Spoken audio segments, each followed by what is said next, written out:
Good morning, everybody. My name is Kai Unkrot.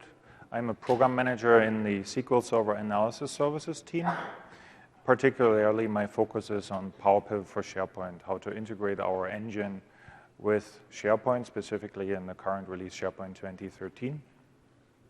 And this morning, I would like to talk to you about an area that is very important, even in my own work, which is self-service BI governance, which in so many terms is how do you succeed with all the self-service BI technology that we're building in your organization. The agenda that I have for today is to give you a brief overview of the main areas of what self-service BI governance should cover and the key steps to establish governance. I'm not going to tell you how you are going to do this in your own organization. That would be impossible for me. But I can tell you some of my own experiences. Just because I build a product at Microsoft, for example, it doesn't mean that Microsoft IT is deploying our technology all around. We need to go through the same steps internally as many customers do in their own environments, and I'm here to share some of my experiences with this field of governance.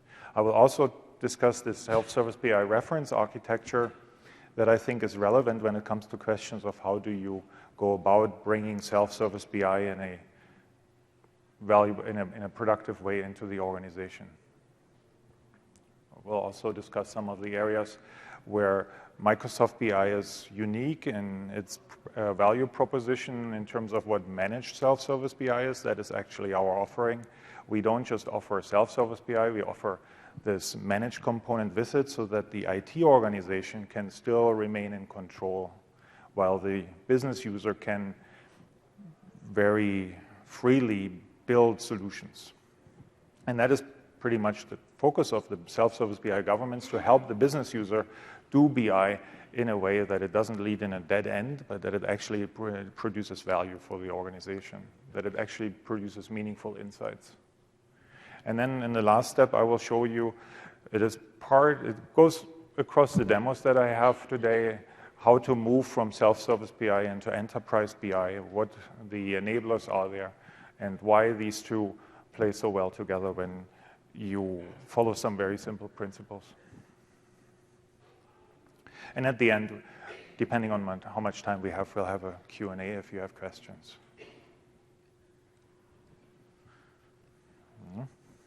Come on, move forward. Did it move? No. Got to hit the button. So self-service BI governance really has only one main objective, and that is to get self-service BI into the hands of every business user you have, but also on the other side to stay in control and govern how BI is used, how the information is accumulated, and how it generates the insights that you really need. For us, when we integrated Power Pivot with Excel 2013 in this release, it was really about bringing BI to millions of users. This is not the case today. I mean, even in most organizations, you have a handful of people that create BI solutions, and most of the other people are just consumers of BI. And I believe there is a tremendous value potential there if we enable these information workers to also do BI on their own. It doesn't mean that they have to do it right away, but as time progresses, as they start seeing the capabilities and as they become familiar, they should have an avenue to get answers to their own questions. One of the great challenges of BI in the last decade was that in the absence of self-service BI, the IT department had to build all the solutions and had to really solve all these business problems and couldn't. When you check statistics of the last decade, you will see that about 70% of the BI projects in the enterprises failed. It was because IT in the first place couldn't understand the business problems, and when they tried, they built solutions that took 6 months to deliver. By that time, the business user didn't need the answers anymore. And once they delivered something, it wasn't the answers that the business user needed, so they had to go back and change that yet again. And self-service BI actually addresses that by building these BI tools into Excel, and then the business user can really find the answers themselves. And one of the things that was, even when we delivered the first version of our add-in with SQL Server 2008 R2, was that when a business user starts building solutions for him or herself, there are more questions coming up as they find answers, and it's very easy for them to find answers to those new questions. As you dig deeper into data, you actually get more questions. And it doesn't take 6 months anymore. It actually does take more like 15 minutes or an hour or maybe a week, but certainly not these extended periods of time anymore. With that, however, comes another question, and that is, how do you enable the business users to actually do this? And just training isn't the answer for that. We'll come to those things in a moment. But to build this environment, that is self-service BI governance to me. Another word about self-service BI governance, when you check it out, it doesn't really exist. What we have is data governance. What we might have is also BI governance, but this term of self-service BI governance is very new. It's actually because self-service BI is very new. It is just maybe 3-4 years old. So what does the world of self-service BI look like today if you don't have BI governance? And this poor little guy down there, this is our business user that needs to make sense out of things. You have so many data sources in the organization. How does the business user get to the data? He can't analyze anything if he doesn't have the data. He also needs to understand the data in terms of the schemas in the source systems. Oftentimes when you try to mash data up from different data sources, you will find that the data doesn't add up. I'll give you an example. You have a table with zip codes. Imagine that. Zip codes but no city names. And you have another table with city names but no zip codes. You couldn't put these two together because you don't know how to relate them. Unless you have a third table that has zip codes and city names together. Then you can build the relationships. And if these source systems don't integrate in that way, then the information worker will not be able to make sense out of that data.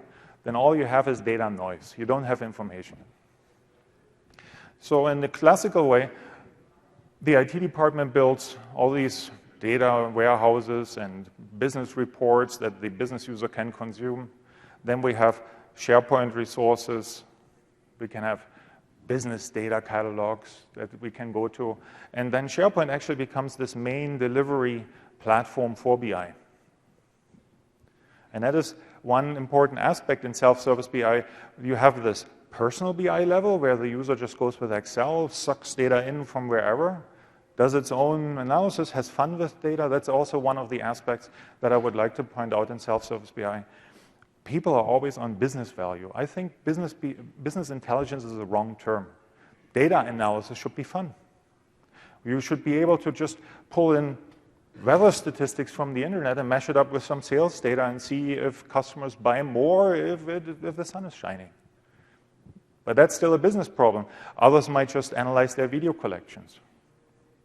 You might have some Netflix statistics that you can pull in.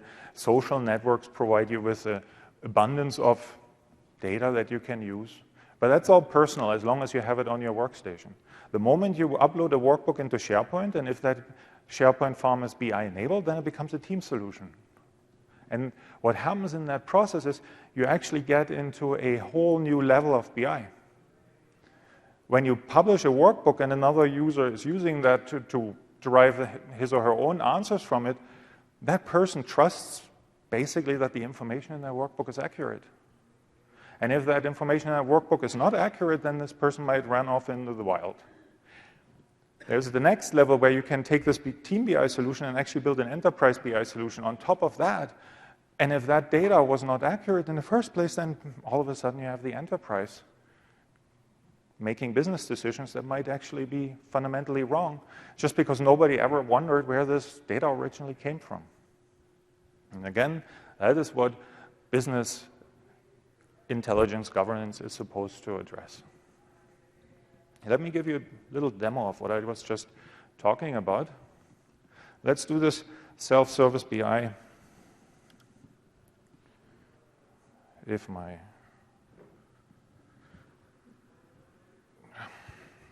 great. Well, there goes my demo. You don't see anything, and I don't see anything on my screen here.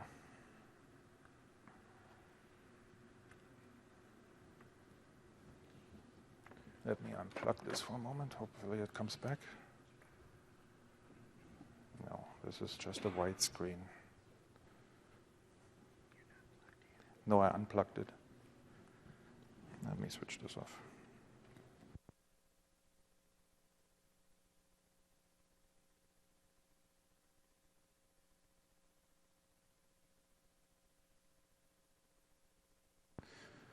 I'm rebooting my computer, and then we'll start again. So that was not the demo yet. I will come to the demo in a moment when my machine boots up. Let's proceed a little bit further. When you go into self-service BI, what you hear often, or what you can read on the internet, is this discussion about spreadsheets. IT hates spreadsheets. Business users love spreadsheets. It's a battle that goes on for at least 15 years. Spreadsheets are bad for you because they allow a user to import all that data and do whatever, and it is completely out of the hands of the IT department. And there is actually a serious train of thoughts in IT folks that say we should ban all spreadsheets from the enterprise. Right? And that is completely unrealistic. When you see what business users are using, they are using Excel. Especially when they are in the financial department, all they do is they love spreadsheets, and they are very, very good at using those spreadsheets and building solutions on top of them that an IT pro can just look at with awe. So the issue isn't to take away from the business user what the business users love to use. The issue is to actually give them that and make sure it is controllable. And one of the things that you need to control is, of course, the access to the data sources. But how do you control access to a data source, especially when we build in Excel 2013 all the capabilities to import data from virtually any source? Even copy and paste works. That's actually one of the things I wanted to demo. My computer is back up.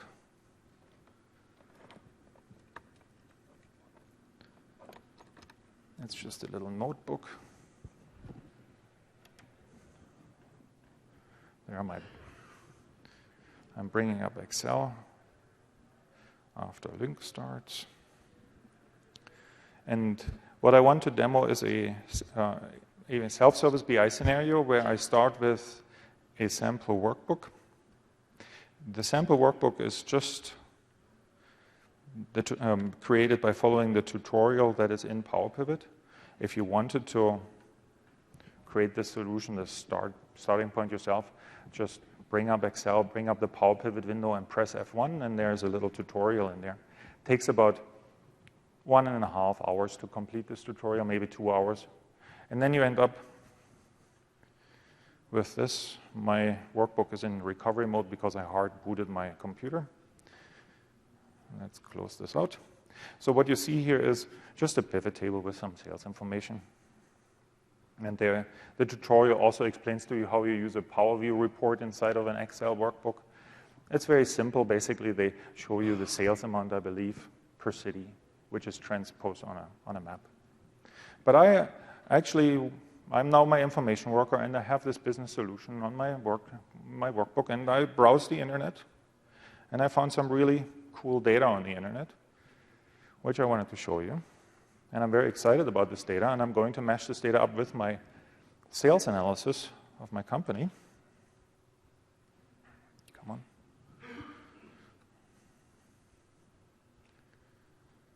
I found that the demographics for pink panthers in the world, I found this awesome table where it shows me how many pink panthers live in Beijing, for example, about 90,000. I think this is very interesting. And I'm going to analyze my sales statistics based on this demographical information in order to derive some meaningful insights. Let me show you how this works. I just have a table here. I'm copying this entire table. That's a little long.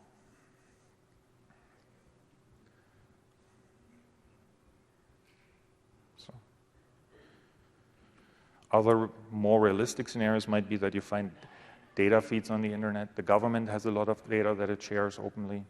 So I have this data now. I'm going to just put this on a new sheet. I'm going to format this as a table.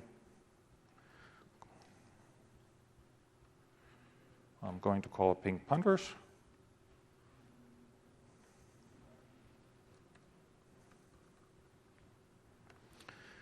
And then I'm going to add this to my data model, which I already have, as a new table. And once this is done, I can create a relationship between my geographical table that I already have and this pandas table, because the city names are there, and I can relate these two. And then I can actually check out what these pink panthers do in my fictitious company here. Let me go to diagram view, that's more intuitive.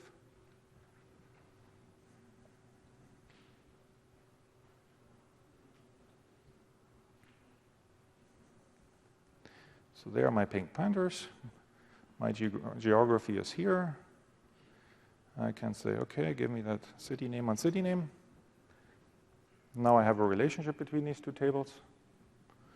And then as an extra bonus, I'm going to just create another row in my geography where I give it the pink panthers count per city. The way to do this is just a very simple DAX formula where I just look up my pink panthers count. Nothing special here. It's just going to fill in these values into this table so that I have it easier afterwards to analyze this. You don't see any values because not every city has a value, but I can sort largest to smallest, and you'll see there's my data. And then I'm renaming this column to be more meaningful.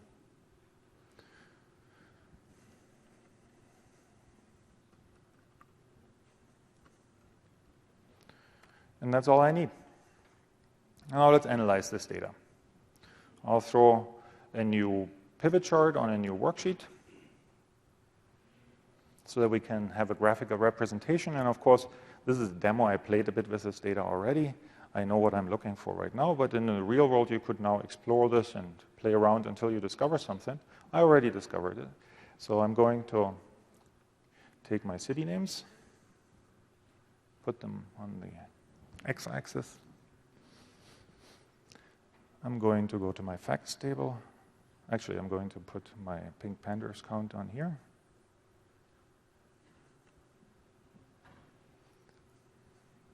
This is now the whole world. It's a little, I'm going to slice it down in a moment, and I'm going to look at sales quantity to find out whether my pink panthers are actually buying something. And already you can see something, and that shape of these graphs looks very similar. We're onto something here. I'll show you in a moment. Let's slice this data, go a bit more into details. And I'm going to slice based on a number of criteria. One is my product category. Very important, the product color, because pink panthers only buy pink products. Then we can go into my geography, and here I'm going to slice by the country name and by the state. And I think that's about all I need. Let's organize this a little bit. So here we have the state, the country, the states.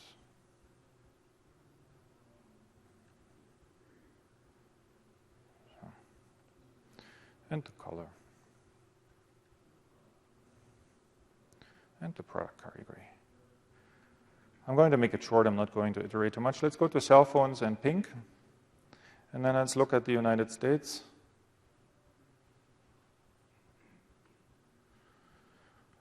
And for example, let's look at Texas had a really great curve. What you can see is that in my organization, I have a very strong correlation between the data, which tells me pink panthers are buying pink cell phones.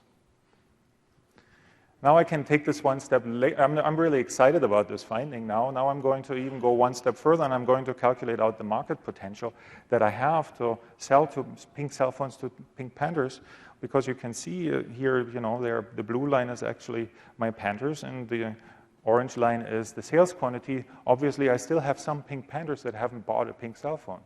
So I want to know where I want to focus my marketing effort to get the rest of the crowd to also buy my pink cell phones. And that is very easily done by using a measure, which we're going to name We'll create this on the facts table. We're going to call this market potential.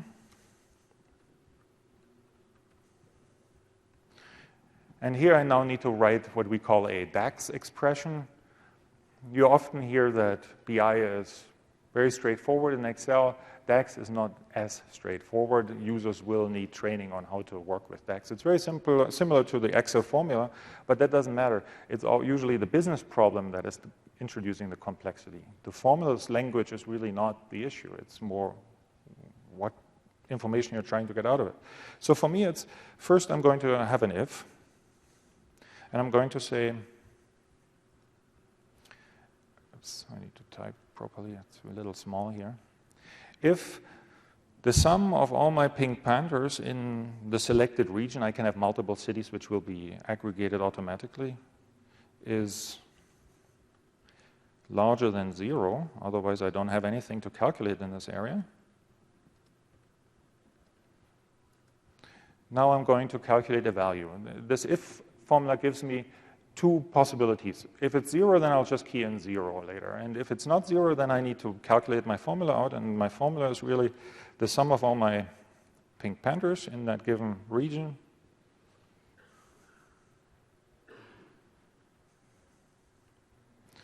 minus the sum of all the sales quantity. That's in my fact sales table.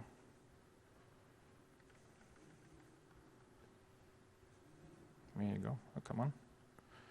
Very awesome. And that now I need to divide by the number of my pink panthers. And then I get a percentage, which is my market potential.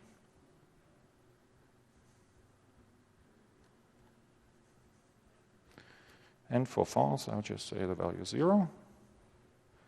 And that is a percentage. Now come on, the opposite way. I hope it works. No typo. That would be great. So now I have my measure, and I can create a Power View report, and I can transpose this onto the world, and I can see the areas where I actually should focus. Let's do that. Oops, insert. New Power View report. On this one, I still need my cities.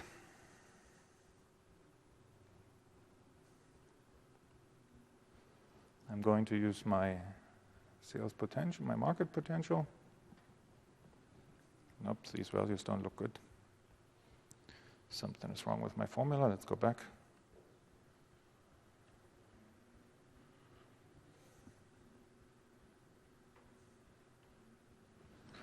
Where did I go wrong?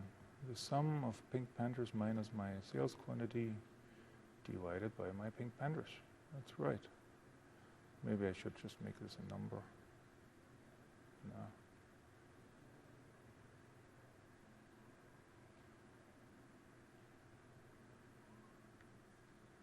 A second, give me something better.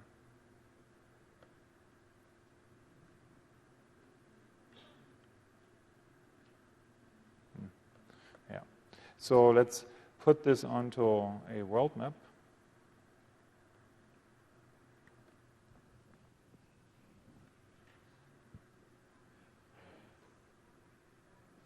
And filter this out by the product. Because we are only interested in pink cell phones. Oh, come on.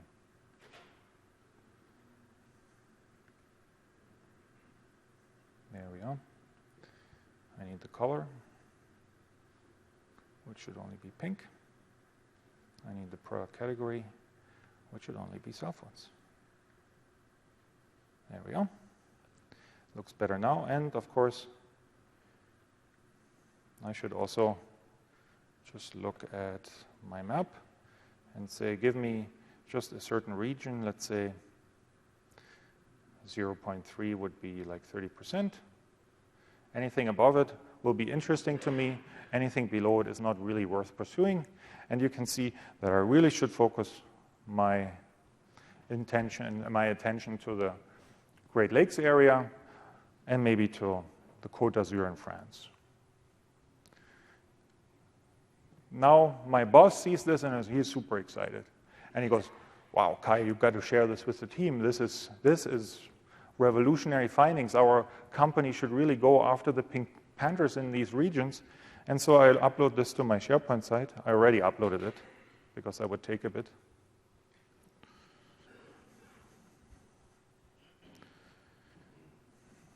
Well, here we are. Let's go to, I have a site here that I host in the cloud where I have this already.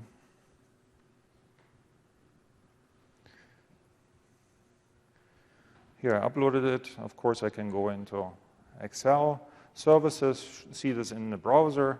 I can go to my Power View sheet here and see the exact same visualizations that I just showed you in the Excel client.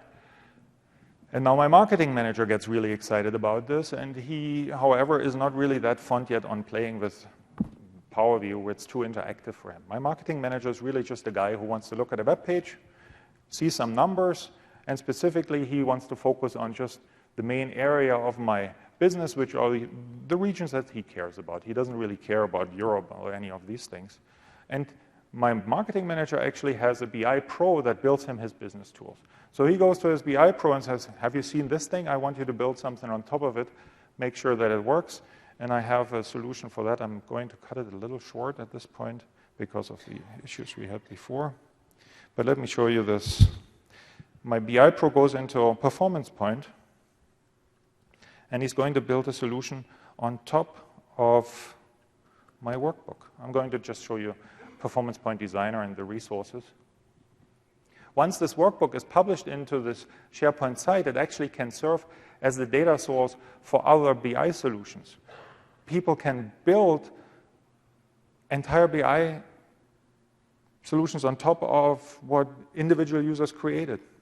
Here, for example, in this solution, I have a data source definition which points exactly to this workbook URL, so that when you build key performance indicators on top of it, like in my case here, I have a scorecard, which will show you the top cities, the top 10 cities that we can analyze. So now we have a professional business solution built on a workbook, and then the BI Pro's colleague says, what happens when you delete this workbook, or when the original user deletes this workbook? Well, then your business solutions break. And in order to address that, it's very easy to migrate a workbook into a tabular database, which is as simple as going into your BI Pro tools, create a new project, and say import from a Power Pivot workbook. Here, let's go create that. It's going to ask me just a few steps, and then we're done with this demo.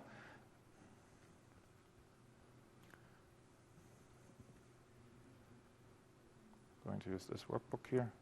It's going to do the import. It's going to take the data model from this workbook and actually puts it on the server. And now I have a full-blown enterprise BI solution. So what you've seen is a personal BI solution making its way into a team solution, making its way into a professional enterprise BI solution. And I did it even with a reboot of the server in hopefully a short amount of time. Sorry. The problem is that there are no pink panthers in this world, but my fictitious organization is now totally zoomed in on pink panthers, and the executives see their BI solutions and they totally believe this data. When you see it on this wonderful world map with all these circles, it looks awesome, doesn't it? And it is really easy to believe this data without asking, where did this data originally come from? Of course there are no pink panthers, I just made this up, and of course I'm overemphasizing this, but this happens every day. I mean, we are here in a casino, but if you want to have a perfect example how people are misled by statistics, go to a seriously, go to a roulette table. These panels that show you all the numbers is the greatest trick of all times, because people go, wow, 7 times black, red's got to come. It's actually, I've read this, the revenue on the roulette tables tripled just by putting up these panels, because people are so enticed in going there. Well, in fact, their odds are still less than 50% because there's a 0 on the table.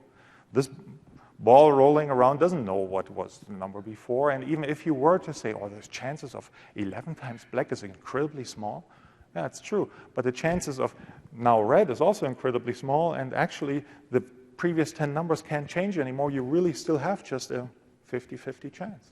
But when you look at the numbers, you go, this is the moment where red will fall. And that's the Pink Panthers problem again.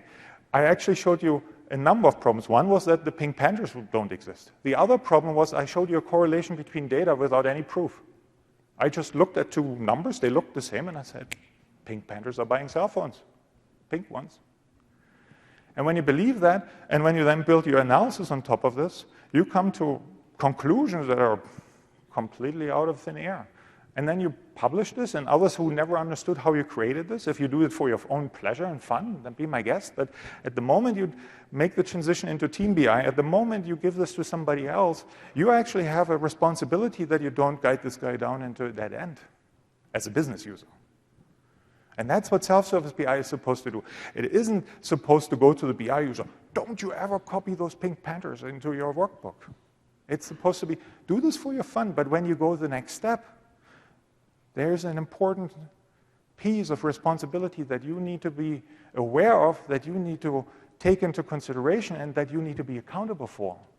And that's where the IT department comes in.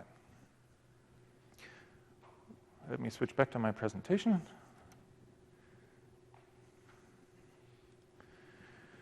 So this is the one side of self-service BI, which I just showed you. Self-service BI is risky. You can end in the dead end. You go with unapproved data sources from somewhere, you will be chasing Pink Panthers. You draw the wrong conclusion from what you see, and it's very easy in any language to make mistakes in your formulas too. Right? It's not always that easy to see that the data you're showing is actually calculated wrong, especially when you talk about millions of rows of data that are in this data model that you're analyzing. Another challenge, especially nowadays with insecure devices, every one of us has a mobile phone, but those mobile phones are not secure in the sense that they are not really part of your corporate environment. They are consumer devices, and they're insecure. But people love mobile BI. They want to see it all and everywhere, in every location. And how do you keep that secure is a real challenge that the IT department needs to solve. This is a problem that really is for IT. And then, of course, we have the proliferation of unmanaged BI solutions, where now a BI pro comes and says, wow, this workbook is cool. Let me just build a BI solution on top of this. It's not for the executives or any other important people to make decisions about. The other thing of unmanaged business-critical BI solutions is that workbooks by themselves are business-critical too. My wife is a flight attendant, and in her airline, they use Excel workbooks to manage the load on airplanes. It's very interesting. When a plane is boarded, they actually need to calculate out how to stack the luggage so that they don't have an unequal weight distribution in the airplane. Well, that workbook worked great until somebody changed the SQL schemas, and then the workbook broke and they were down for a day. And then all of a sudden, the people on the desks call IT and the help desk and say, hey, this is broken. And IT goes, what solution are you talking about? We don't know this solution exists. And then all of a sudden, IT is in this spot where they need to fix it, and that's where this, spreadsheets, spread marks, yikes, ban this from the enterprise, please. That's where it comes from. But there is a good side to it too, and that is, you've seen it, self-service BI solutions are incredibly fast, they are very attractive, they're intuitive, they're very dynamic. You can have a very high adoption rate in your enterprise with this stuff because it is exciting. Once a user really made the first few steps and really learns how to do it, and if IT does it right and provides the right data sources, it can actually be something that is very successful. One of the things that I love about it is when you demo it to execs, like Power View, they all get excited, and that's not a bad thing. It is a very productive way of working with BI. The SharePoint as a collaboration platform enables so much. When we talk about BI and SharePoint, I show you a Power Pivot report or a Power View report or maybe a performance point. But what I don't show you is all the workflows and everything that goes underneath it already. You already have a collaboration infrastructure, and you're taking advantage of this with the self-service BI technology. And then the other thing that happens with self-service BI is that IT has a completely new role. IT is no longer going to every business user and saying, oh, what exactly is your problem? What do we need to solve here? IT now has this enablers responsibility where it's easy to say, oh, don't use unapproved data sources. So what are the approved data sources? Which ones do you provide and how do you provide them to your users? There's products that are even shown in our exhibit hall which allow you to extract data from an SAP system and publish this as a data feed so that a business user has it very easy to import that data into their self-service BI solutions. And that's one way to do it. Another way is you build data warehouses, smaller ones with simplified schemas. And that is really one of the things where IT really can succeed now in areas where IT really has the expertise, the data infrastructure, the collaboration infrastructure, making devices secure. So how do you do it? Well, one of the things that you need to be clear about in your organization is what you're responsible for. Is IT really responsible for a business user importing Pink Panther data into a workbook? That should be the responsibility of the business user, and there should be some form of a document that defines that. What is IT's role in this world of self-service BI versus the business user's role? And who is accountable for what and for what outcomes? So when you look at this, you really have these pyramids, as I see them always. At the top, you have executive management. Self-service BI in an organization cannot work, self-service BI governance, cannot work without executive sponsorship. You can define all the rules you want in the world. If you don't enforce it in the organization or uphold it in the organization, if there is no executive sponsoring it, then business users are not going to follow it. At least not in the organizations that I've seen. Then in the middle, we have these steering committees and working groups, and this is not necessarily just IT. You need to have people from all areas involved in the process of defining what self-service BI means for you. It isn't IT defining those rules and saying, yeah, this is what you need to do. It is business users and IT together. And then at the bottom, you have the user base, your information workers. And they need to know what they're supposed to do and what not. And that's a very complex world, especially today when we even have the cloud. I come to that in a moment. So my first step, when I do this, I go to the decision makers. Now, when I say decision makers, I don't mean executives only. Let me share one of the cases where I failed, where I ran into a wall, and that was when we had SQL Server 2012 RTM. While we were building this product, we were demoing this to our executives in the company, and everybody loved Power View. That was the first release where we had Power View, and we demoed it, and CIO and every CFO, everyone just was excited about it, and damn right, we want this in our farms.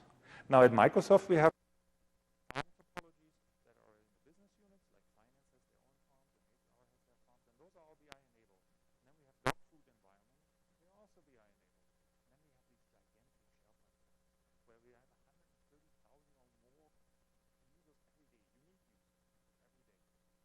Those are not BI enabled. And I wanted to get this in there.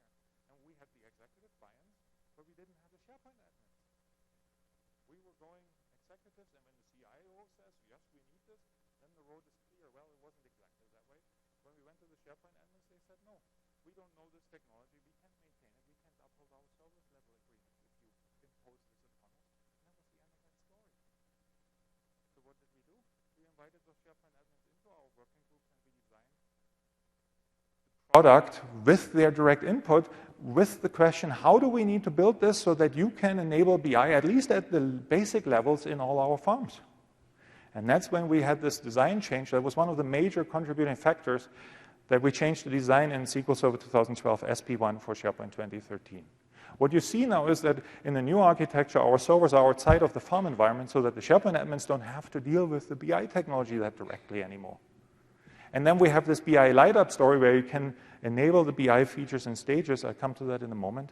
And that is how we got the buy-in. That is how we actually get acceptance. So when you build working groups that are supposed to figure out self-service BI in your environment, don't forget that you need decision makers at all levels. Keep that in mind. In my personal opinion, it's always better to have more people in a working group than less. What you will experience is that there's always a nucleus that will actually do the work, and all the others are more like your supporting bodies. But it's very important to have them all in your teams, because if you just figure out the plans and then go to them, chances are very high that they say no. If you have them in your team and from the beginning, chances are very high that they will actually accept it and actually understand the reasoning why you're doing it. Next step, when we go into this, now I talked about that. Next step is the users themselves. Self-service BI is primarily about the users, and the one thing that I would do as always a very easy success strategy, do what the users, or recommend what the users like to use. If a user loves Excel, don't move him away from Excel. Help him to use Excel meaningfully and provide them with the necessary training. But not all users are alike, and when you look at this, you will see that you actually have a large body of people that are just consuming BI. They don't even build it. They look just at the numbers, they see what they need to see, and they make their decisions. Life is good. Oftentimes, they are not even interested in looking at numbers unless there's something critically happening, right? Don't send me a report every week just to tell me life is good. Send me a report when things are bad so that I can act. Those are our information workers that consume the solutions that a relatively small number of people actually build. You can't see my mouse, unfortunately. And there we have two. We have the power user, that's what we call him, and we have the BI pros. And the power user is the guy who goes and builds these fantastic Excel workbooks. Now, a power user is not necessarily just an employee at Microsoft, for example. Many of the information workers that consume BI hire consultants to build their Power Pivot workbooks for them. And there are actually consultants that specialize in this, and they build really beautiful, amazing workbooks. They know more about Excel than I would ever dream of knowing. Those are the layers, and if you want to enable your users to do more with these technologies, this is how I would plot this out. On the bottom, the users use Excel and Internet Explorer and possibly custom add-ins to look at it, and on the top, these guys need to know more about, like the BI pros really need to understand analysis services, and the power users need to understand Excel with the Power Pivot add-in and the DAX language and all these things. So then you have now the decision makers at all levels, and you have the users happy. What's next? Now you need to build the data infrastructure. As I mentioned before, if you have data sources that are just plain unprepared, the information worker will not make much sense out of it, and let me show you a demo of that. I have here, I have open an Excel workbook, and I'm going to just very simply go to a SQL Server database. And this is, again, me as an information worker. I'm going to analyze AdventureWorks sales data, which I happen to have hosted here on this local machine. Look at this. What information worker is supposed to make sense out of that?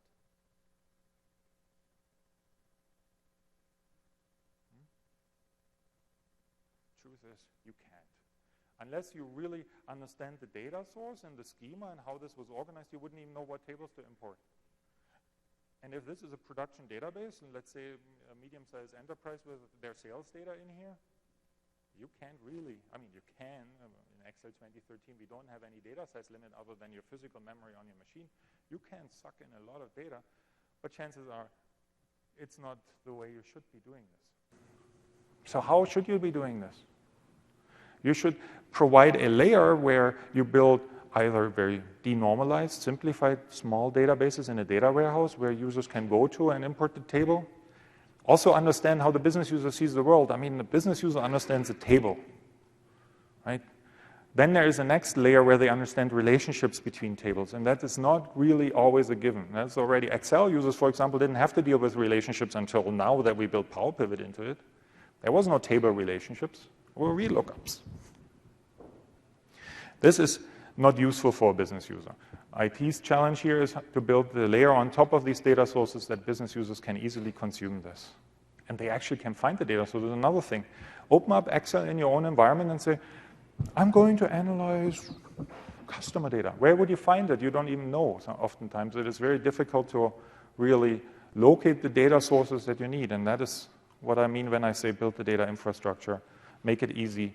Publish meaningful information in SharePoint, in central repositories, build catalogs of data sources so that your users become accustomed. And the easier it is for them to reach the data, the happier they will be. And another important thing is you also need to make sure that data from different sources adds up. That is where data cleaning comes in, where the master data services come in, so that you ensure that really your CRM system and your ERP system and your sales system actually, and maybe your help desk system, whatever you want to analyze actually can come together in one workbook. One of the key things of PowerPiv, for example, isn't just the charts. It is actually the capability to mash up data from all these different sources and actually derive information out of it. So much for the data sources. When you look at the data sources in the enterprise, what do you get? Well, we have at the bottom plain text files. Every Excel user is probably familiar with that. Supply chain management is built around CSV files. A lot of companies use this for reporting to partners.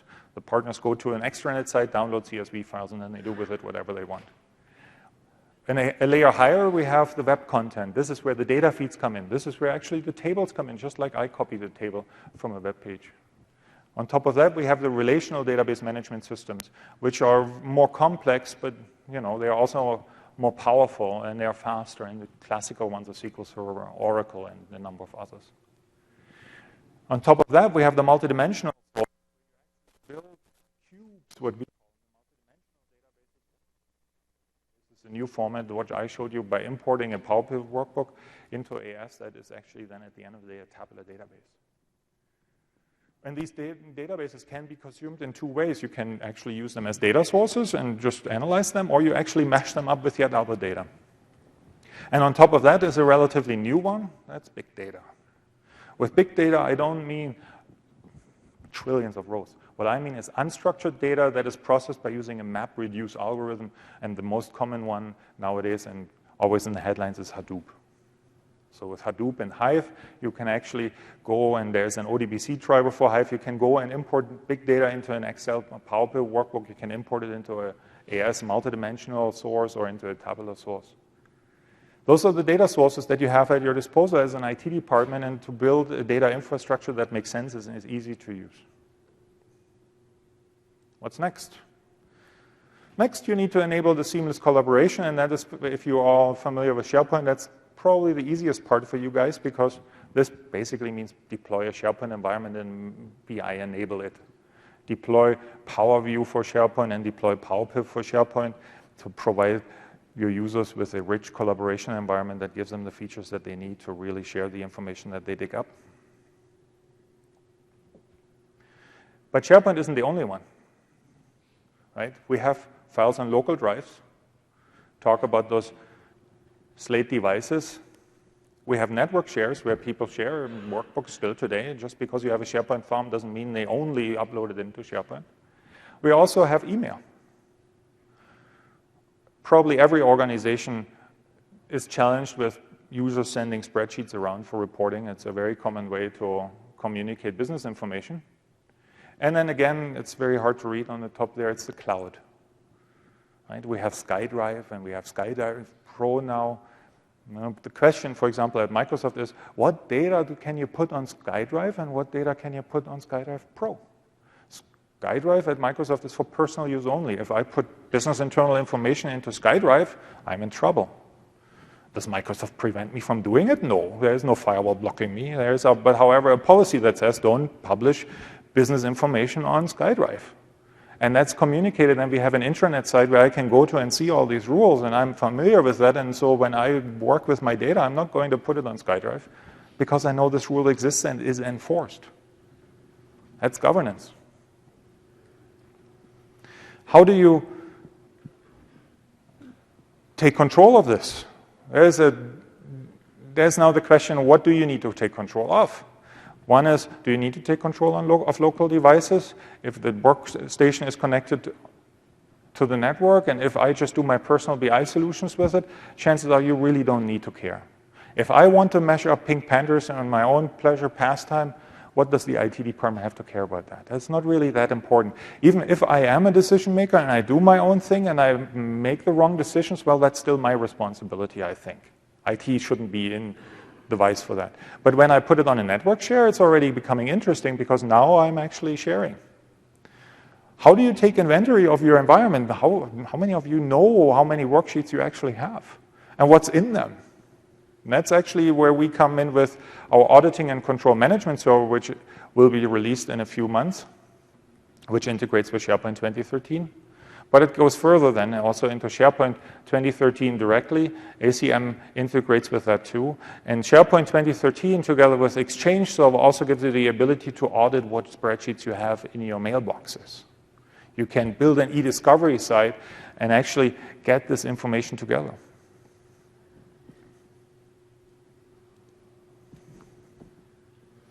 Yeah, and then you need to figure out what products you should use and how they integrate with each other, right? This is one of the challenges for IT to figure out, so tell me, what tool should I use? Tomorrow I have a presentation with Diego, my Excel PM, and when I started building with Performance Point, the first thing Diego said, Kai, why do you use Performance Point? Just use Excel, use a web part, you have it done.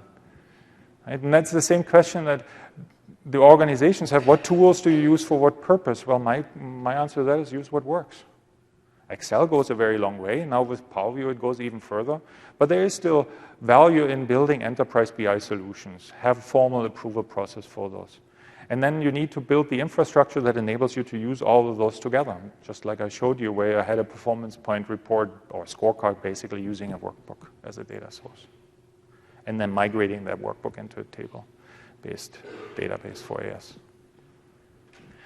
And that is our reference architecture. That leads me directly into what technologies do you choose and how do you deploy them. At the bottom, we have our data sources, and this is all kinds of things that are flying around. Relational databases, data feeds, I mentioned all of those before. Then you can build an information tier on top of it, which already provides your users with the ability to derive insights from your data, and that is what the classical enterprise BI layer would look like. You build AS cubes, you have data warehouses, you clean your data in this layer, you have reporting services, reports that you publish. And then in the next layer, you have SharePoint. That's where the self-service BI comes into the picture, where we have Performance Point services and Excel services and Power View and Visio services provided, and where the Access Control Manager integrates to for IT to take control. Those are the technologies that you need in your IT infrastructure if you want to have a coherent piece. And on top of that, we have all the client tools that we provide and that are at the user's disposal, depending on how proficient the user is with the various tools.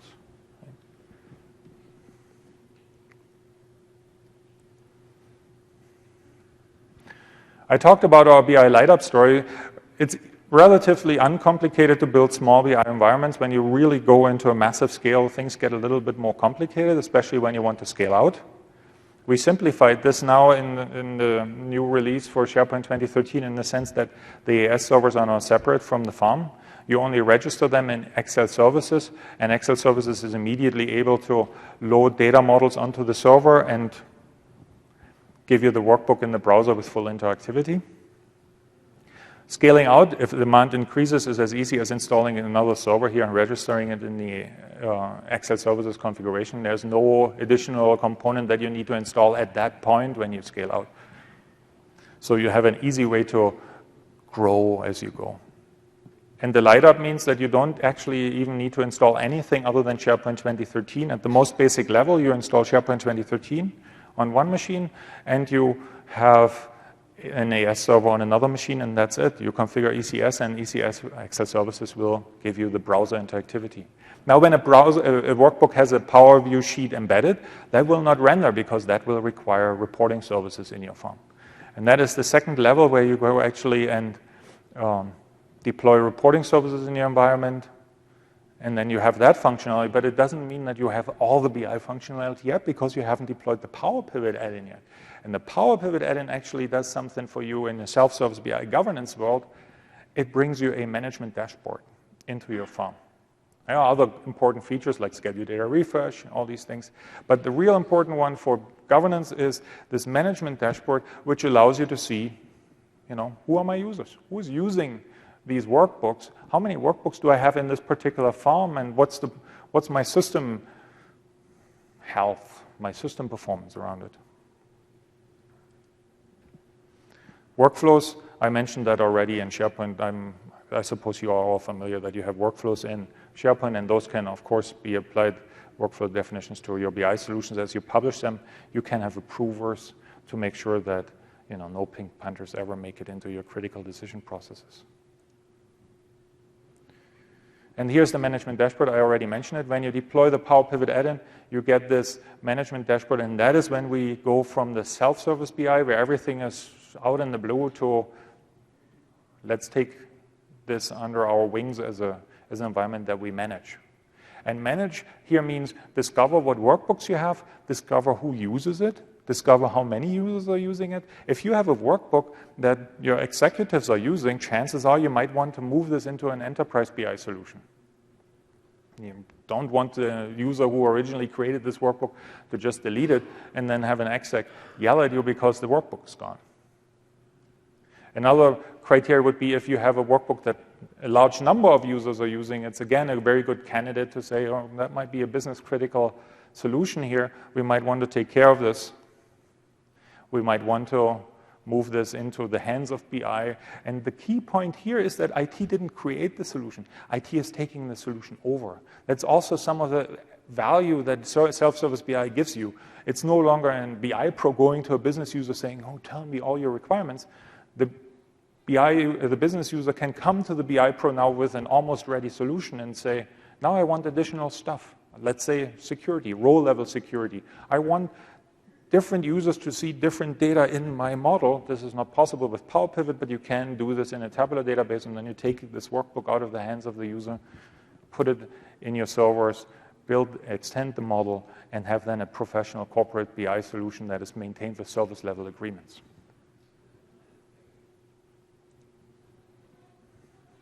The dashboard architecture is very important insofar that you can actually go into this dashboard and use it as a data source. I already showed you one example where I used a Pink Panthers workbook as a data source for all kinds of things, but you can do this with our management dashboard architecture with the source workbook too. Our source data is generated as follows. We have these components in SharePoint. They write usage data to the usage logs. And in configured intervals, the usage log processing kicks in with SharePoint. We extend this with our own little logic, and we import whatever pertains to us into our Power Pivot Service Application database. And then we process this data, because we assume users don't really have access to this database. It's a Service App DB. We process this data and put it into a workbook, which is our source workbook. It's an empty workbook. All it contains is a data model. And then we use this data model for our own workbooks that we show then with web parts on our management dashboard. The reason we did this is because it's easier for us to localize.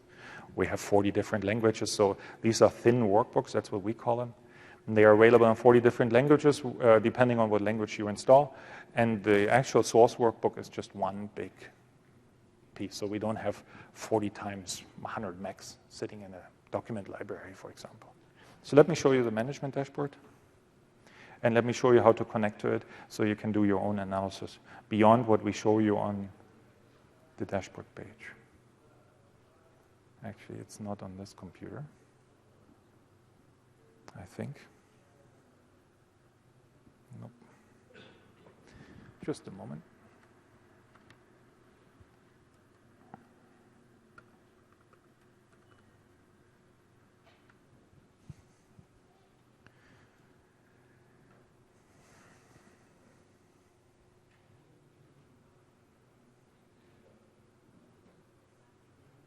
There, I already opened it for you guys. So in Central Admin, when you go into the main page, you will have a link at the bottom when you have us installed, which brings you up this management dashboard. And you can see here, for example, you see query statistics. You can check out other information that pertains to your servers.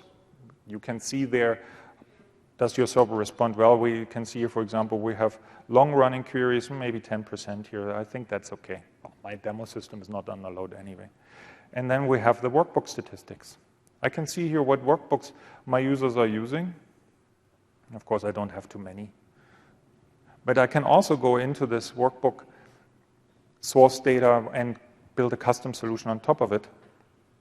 And I actually need to go back to the other server where I have Excel installed.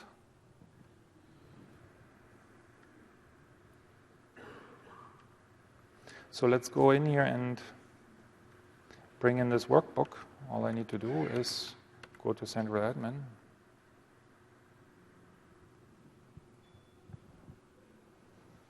I have two ways to use this workbook as a data source. I need the URL to this workbook that is used as my repository. And one way to find this out is we have a folder in Central Administration where we place this. And inside this folder, you can see here, here's the workbook data. And the linked workbooks are then in their localized folders here. These are the ones that we actually show on the management dashboard. But this is actually where the cookies are. And you can see it's empty. There's nothing in here. But I can take this URL. And then I can go into Excel. On a data tab, I go here and say, just connect me to analysis services. It's not exactly analysis services, it's Power Pivot, but Power Pivot is essentially a flavor of analysis services. And I'm just going to specify this workbook URL here as my server name. And I click Next. And it will bring me into this. One little side detail you need to pay attention if you do this, that this name is rather long. So we'll make this a little shorter in a moment. Here, this file name is actually too long for a file name. You wouldn't be able to save this. All right, that looks better. And now we can finish this. And here we can say, what do we want to do? Why don't we create a Power View report on top of my management data? And now instead of going to a management dashboard in Central Administration, I now have a Power View report with all the interactivity that you need or want. And here you can then go and try to, like we can see here, how many users actually do I have that were using workbooks.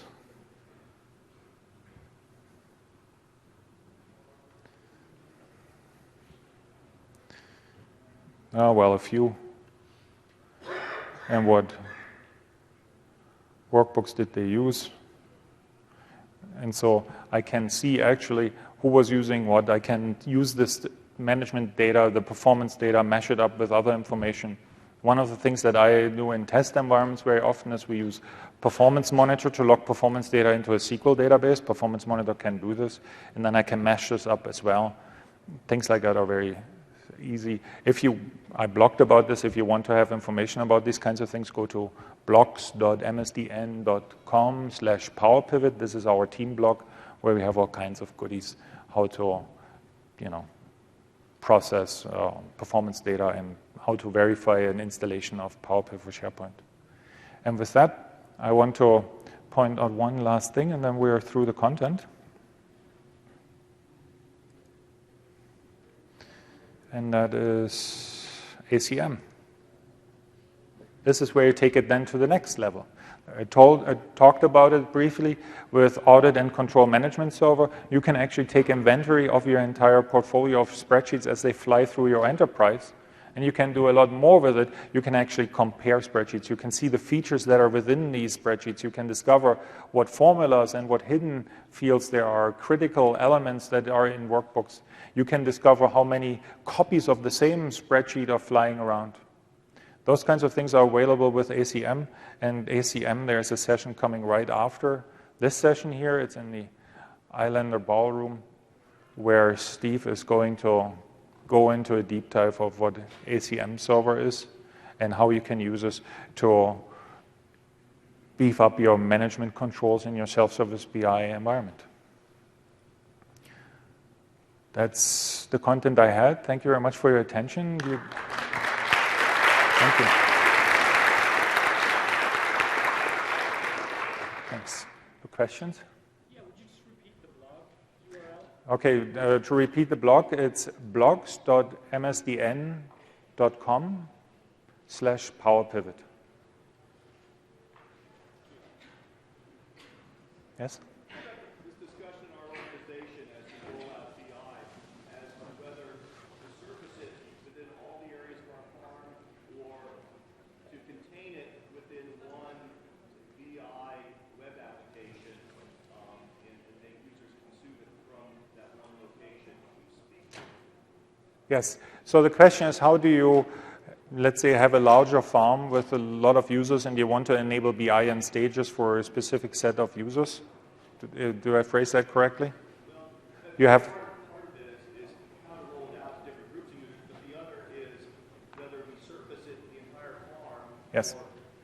So how do you roll it out to specific groups of users and how to surface it across the entire farm? That's the question. So these BI solutions that we enable in SharePoint work at the level of shared service applications. And there you have the definition of proxy groups, which you can associate with web apps. So if you have a web app that you want to associate or enable with BI, you can create a non-default proxy group where you actually deploy your BI shared services in and then associate that one with the web apps as you go. Another way you can do it is by using Excel services feature for the workbook's trusted locations. By default, Excel services trusts everything that starts with HTTP, for example. You can narrow it down to the sites where you want to provide Excel services features. And in other sites, then it won't be available. You cannot open a workbook in the browser then because it's not, the workbook is not in a trusted location. And then as you broaden this out, then you just change the configuration of your trusted file locations. And yeah, this gives you more control even. Then you're not at the web app level, you're actually at the site level, actually at the document. It's a URL path, right?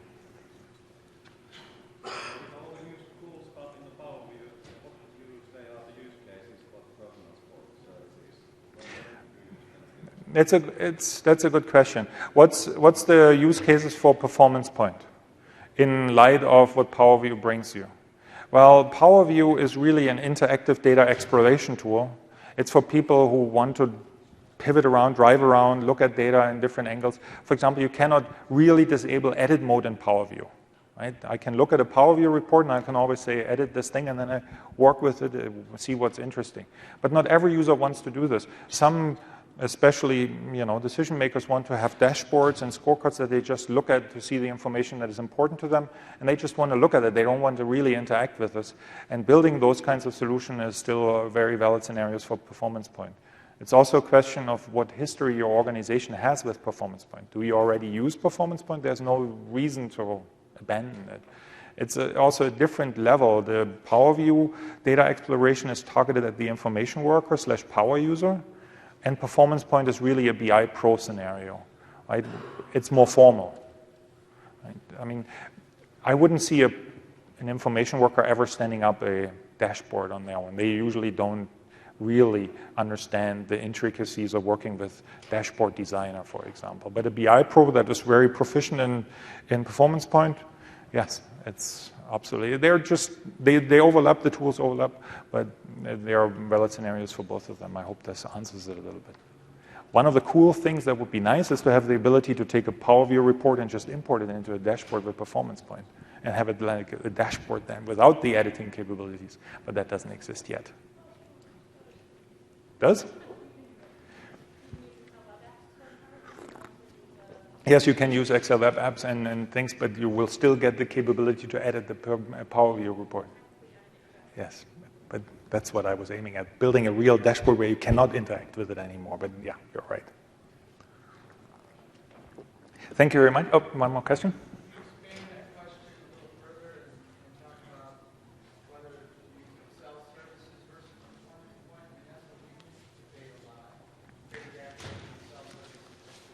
So to debate more on whether to use Excel services through or Performance Point, it really depends where your skill sets are. There are a lot of business BI problems you can solve with Excel services now, and if that's the more natural way for you to do it with workbooks and web parts, go with that. If you have the skills with Performance Point, use this. Sometimes it's both. Come to our session tomorrow when Diego and I will give you a Power Pivot deep dive. We'll actually go into some of the advanced capabilities you can have around Excel services. And it might mean in your organization that you don't need Performance Point anymore. Yes?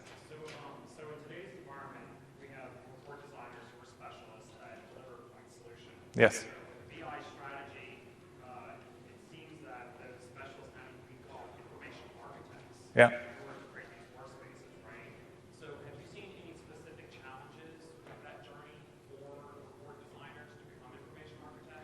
The question is, how do you get a report designer to become an information architect that does more than just performance point and takes in the other technologies? Well, it's all about using that trusted layer.